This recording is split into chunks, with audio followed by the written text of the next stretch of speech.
this time.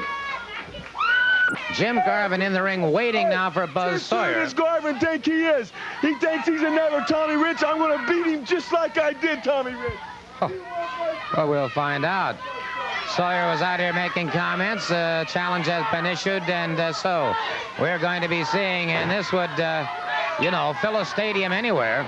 Jim Garvin against Buzz Sawyer, two top-flight athletes. Drop toe hold by Sawyer, but Garvin slips away. Garvin back on his feet. Fireman carry takedown by Sawyer, and it is now Sawyer with a ride, but Garvin escapes. And Garvin, and now Sawyer rolls out to the concrete. And so you saw there, for those of you who are amateur wrestlers, you saw an excellent example there of how quickly and how efficiently a fireman carry can be executed. Buzz Sawyer, a beautiful job there, but an excellent ride by Jim Garvin. And Mr. Sawyer finally chose to leave the ring in order to regroup. Now they're getting set to square off once again. And Sawyer complaining to the referee. I can't believe the intensity here, and if the people understand it, putting this on national television, these two men, both of them have everything to lose and losing a match here on national television. They're going for ratings. Look at them. Look at them. They're fighting. They're doing nothing but digging in and fighting. Neither one of them is afraid. Now, shouldn't molest a referee like that. The referee is a good official there. He realizes the intensity of the competition. He has given him a warning, but he did not disqualify him. Very, very good. Very, very good. Buzz Sawyer pulling down those straps on his wrestling tunic, and now it is Jim Garvin circling him once again. They meet up. It's collar and elbow into a side headlock by Jim Garvin. Garvin, the cooler head of the two. Garvin does not lose his cool as quickly as Sawyer. This may serve him well later in the match. Garvin comes off the ropes, a good shoulder smash. And inside cradle by Garvin, 1-2. No, sir. Came out of it. I thought it was three. Well, he had him too, and that's where Garvin was ahead of his man. Human chest. He had himself figured. Human chest, exactly right, Mr. Solie. And right there, it was so close. I believe he took just a little of the confidence out of Sawyer there. When you get a count that close on something so important as this, it does. Oh! Shows you what an athlete. He comes right back. Sawyer lashed out. Garvin catches him a backslide. He's got those shoulders down too. No, sir. And that's where Sawyer has such tremendous body strength. But Sawyer now beginning to become a study of frustration as Garvin is just outthinking him. You know, Mr. Solie, you were absolutely right. You predicted this far before it happened. Sawyer is losing his temper. Garvin is keeping his head. Consequently, Garvin is thinking faster, and he's got three close counts now that I've seen, and I noticed Sawyer hopping out of the ring. So very, very good deduction. Very, very good, Mr. Solie. Up into those, that time Sawyer closes in, and Sawyer now the forearm across into the chest. Has Garvin in trouble, rocks him again and again. Garvin reverses on Sawyer. Got him coming off into a hip lock takedown. What wrestling! What wrestling! Great competition between these two. A lot of personal pride involved here, and as high a level of intensity as I've ever seen. And the people realize that the whole of the United States of America right now is watching this. This goes from coast to coast. These guys have something to prove. They all want to be top-ranked fighters. And I can't believe, first of all, I can't believe that they put a match like this on TV. Check the referee, Scrappy McGowan, checking those shoulders again very carefully. Scrappy, a fine young official. Very conscientious. By the way, we're going to be seeing the son of former world heavyweight champion Gene Kiniski in action a little bit later on, Kelly Kiniski.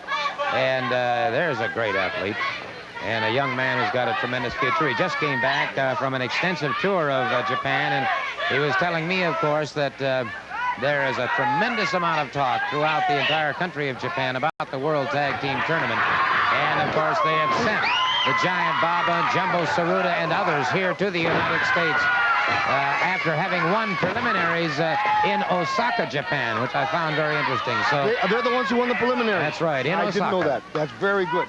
Very good. Here comes Ron Bass. Little encouragement there. Little encouragement there. He's got a friend. He's doing nothing but encouraging. Good, good, good. What intensity. Jim Garvin keeping that side headlock on Buzz Sawyer, and Bass Well, that means that Scrappy McGowan's job has become a little more difficult now. Into the turnbuckle now as Buzz Sawyer. I'm trying to allow you. I'm trying to get closer. You can hear what they're saying. The encouragement that Ron Bass is giving to Buzz Sawyer is incredible here. You've got to uplift him, and right now Buzz is in full control. And it's Garvin smashed into that turnbuckle. He's got some problems, and Garvin slipping away at this time, sort of on his bicycle, caught again. A forearm into the side of the jaw. Garvin is down and into those ring ropes, and it is Sawyer closing in. And so Sawyer has begun to really unleash some heavy artillery on Jim Garvin.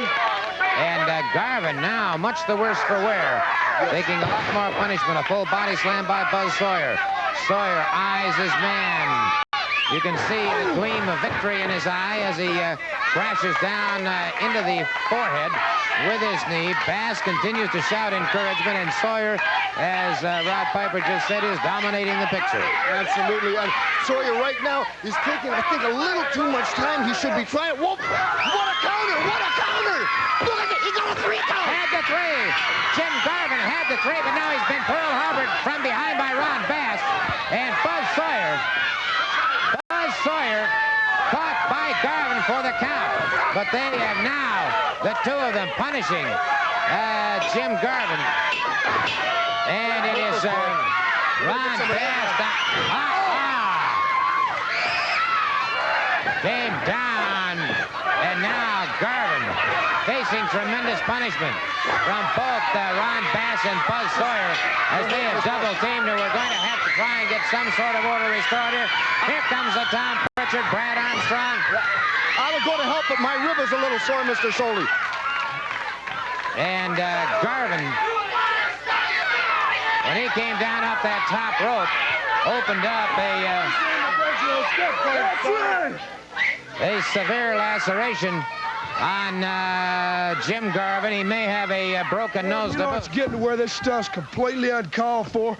Last week, a couple of weeks ago at the Omni Sawyer, you wanted to run in on my match. Last week, Bass took a kid just breaking into the wrestling business and like to beat the daylights out of him. Today, it took 2-on-1. Bass Sawyer, that's a very good friend of mine, brother. We go way, way back. So I'm telling you something, and you take it for what it's worth. Anytime, any place, anywhere that Garvin or myself, either one see you, we're going to make it our business to take care of some business. And when I say take care of business, you better believe what that, you know, it's sickening is what it is. It's completely uncalled for. Bass, you know, just like I said last time, there's some low-down people around, and the two that's on my list is Buzz Sawyer and Ron Bass. Well, the die is cast, and the challenge is there. We'll be back.